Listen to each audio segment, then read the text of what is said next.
Well, the CEO of Knox Area Rescue Ministries, or KARM, wrote an op-ed piece in the Knoxville News Sentinel. It was because of the influx of hate calls and emails about the homeless population under the nearby overpass.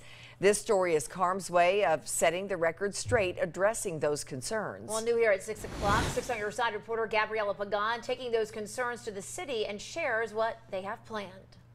We were seeing a pretty significant uptick in the number of hate calls and the number of emails that were asking us when were we going to clean up our trash across the street. We weren't hearing when is the city going to do something to address it. Is when is KARM going to clean up their mess? That mess they were referring to, the homeless population and their belongings left under the I-40 overpass on Broadway, right across the street from KARM. He gets those calls, I'm sure, because people associate what happens outside his doors with the services that he provides inside. But what people don't see is what goes on within the walls of KARM each and every night. This is one of 2 dorms with over 100 beds.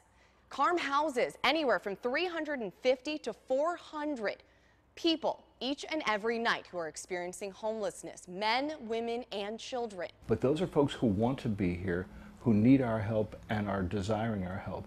But there's another group of folks across the street who don't want that help. But the assumption is they're all KARMs. So we just wanted to set the record straight. Many of the folks underneath the bridge either do not want the help, or the magnetic pull that keeps them underneath there is such that if they were seeking help, they'd be ostracized, and that's pretty difficult when you're out on the streets. The property technically belongs to the City of Knoxville and the Department of Transportation. Right now, the city is working with TDOT to get an agreement in place to turn that area into a safe daytime space with tables, guards, porta potties, and 2 additional outreach social workers who will try and get more people off the streets. But it will only be a daytime space. We're not creating a sanctioned camp. And then the big question is, where will they go when that space closes? Everybody is a human, and every person is somebody's son or daughter, or their sister or brother, or mother, father, whatever.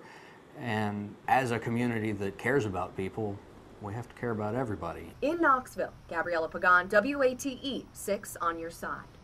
Now, according to the Knoxville Community Dashboard on Homelessness, the 2 primary causes of homelessness here in our area are mental health and no affordable housing.